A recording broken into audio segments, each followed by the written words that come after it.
రేవంత్ రెడ్డి తోటి నేను BRS party కుప్ప కూలుస్తా, నాకు ఎమ్మెల్యే ఉన్నది, నా బిడ్డకి ఎంపీ ఇచ్చిండు, పార్టీ ఫండ్ ఇచ్చిండు, అయినా నేను నీ దగ్గరికి వస్తాను అక్కడ బేరం ఆడిండు. సో అటు ఆ బేరం కుదిరింది. ఆయన అటు వెళ్ళిపోయిన తర్వాత నిజంగానే కేసీఆర్ గారు ఆలోచన చేసిండు. ఆలోచన చేసి నన్ను పిలిపించి మాట్లాడడం జరిగింది.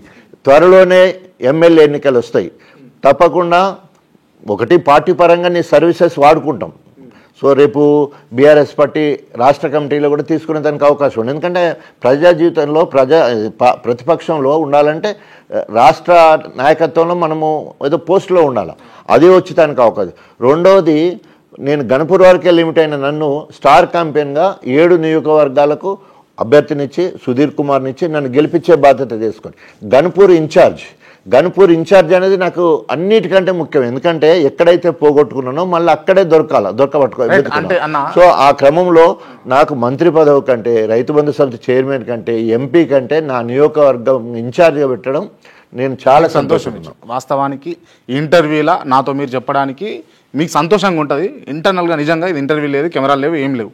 నిజంగా మీరు హ్యాపీగా ఉన్నారా బీఆర్ఎస్ పార్టీలో? బీఆర్ఎస్ పార్టీలో ఇప్పుడున్న గత నెల రోజుల కాంచెల్లి 4 నెలలు నేను ఎంత బాధపడ్డాను. పొలిటికల్ క్రైసిస్తో కావచ్చు, ఎకనామికల్ క్రైసిస్ కావచ్చు, సామాజిక క్రైసిస్తో కావచ్చు, తర్వాత ఎగ్జిస్టెన్స్ ఎటు పోవాలి ఏం చేయలేని పరిస్థితి.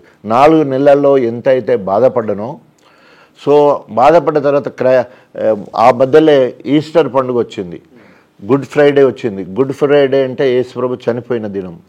ఆయన చనిపోయే ముందు ఎన్ని బాధలు పడతాడో అన్ని అవమానాలు, ముళ్ళ కిరీటము, కొరడాలతో కొట్టడము, బట్టలు ఇప్పేయడము, ఏ ప్రజల కోసం అయితే రక్షకుడికి వస్తాడో ఆ ప్రజలే సిలువ వేయాలని చెప్పే క్రమము, నమ్మిన శిష్యులే నువ్వెవరో తెలియదనే పరిస్థితి. జస్ట్ కంపారిజన్ అని దాంట్లో రేణు కాదు మనం, కానీ జీవిత చరిత్రలు చూసినప్పుడు. సో అలాగే 4 సంవత్సరాలు నేను పడ్డ యాతన భరించలేనంత యాతన.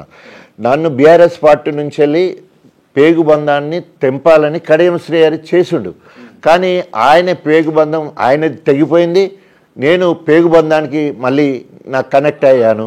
సో ఆ రకంగా రెజ్యునేషన్ అంటే పునర్జీవం నేను బీఆర్ఎస్ పార్టీలో పొందాను.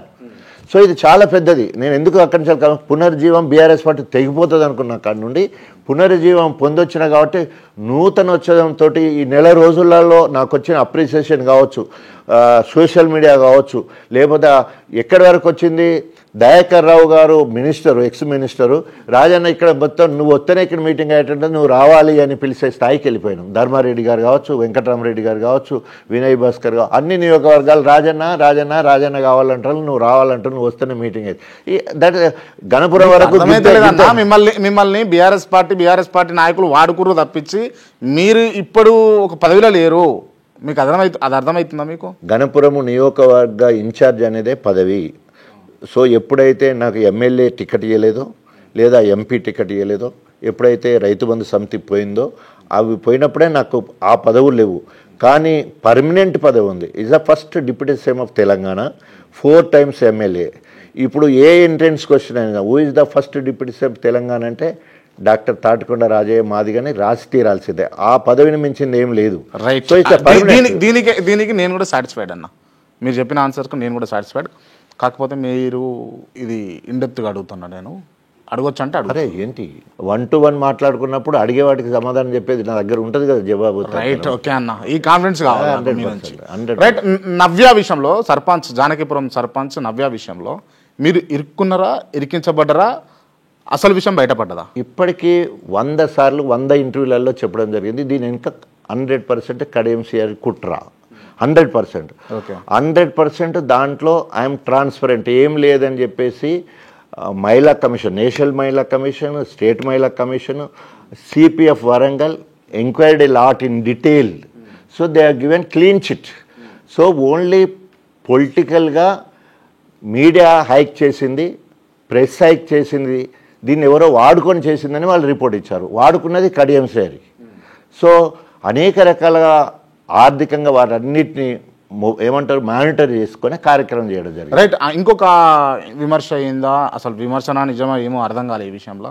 మీరు మళ్ళీ అంటే ప్రెస్ మీట్లు పెట్టి ఇంటర్వ్యూలు ఇస్తున్నటువంటి నవ్యకి డబ్బులు ఇచ్చి ఇంకా ఇంటర్వ్యూలు ఆపేసే అని చెప్పింది వాస్తవమా కాదా? నా జీవితంలో ఇప్పటివరకు అలాంటి కార్యక్రమాలు ఎప్పుడు చేయలేదు, చేయను కూడా.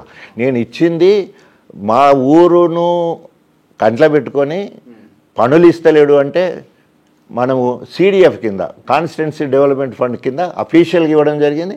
అది అఫీషియల్గా ఆమె ఆమె ప్రెస్ మీట్ పెట్టి కూడా చెప్పడం జరిగింది. మాకేం కోపం ఎందుకు ఉంటుంది రాజన్ అంటే, మా కులమోడు, మా మాదిగోడు, మాకు రిలేటివ్ కూడా అవుతాడు, ఇగో మాకు 25 లక్షలు ఇచ్చినప్పుడు మాకు సంతోషం ఉంది. ఇది CDF, ఇది పని చేయాలంటే మళ్ళీ నేను ఎక్కడ అప్పు తీసుకొచ్చుకోవాలి, అప్పు తీసుకొచ్చి ఊర్లో పని చేసిన తర్వాతనే నాకు మళ్ళీ పైసలు వస్తాయి. 20 లక్షలు అందుకు ఇచ్చిరా లేకపోతే ఇంకో? అందుకని నువ్వు అడగకముందే నేను చెప్పాను కదా, ఇప్పుడు CDF అని చెప్పేసి CDF ఇచ్చిన కాగితం లెటర్ కూడా ఆమె అక్కడ చూపించడం జరిగింది. రైట్. అంటే ఇంకోటి ఏంటంటే బీఆర్ఎస్ పార్టీ కావచ్చు, లేకపోతే కాంగ్రెస్ కావచ్చు, లేకపోతే బీజేపీలు కావచ్చు, ఆ టైంలో అన్నది ఏంటంటే తాటికొండ రాజయ్య మంచి విమనైజర్ అన్నారు.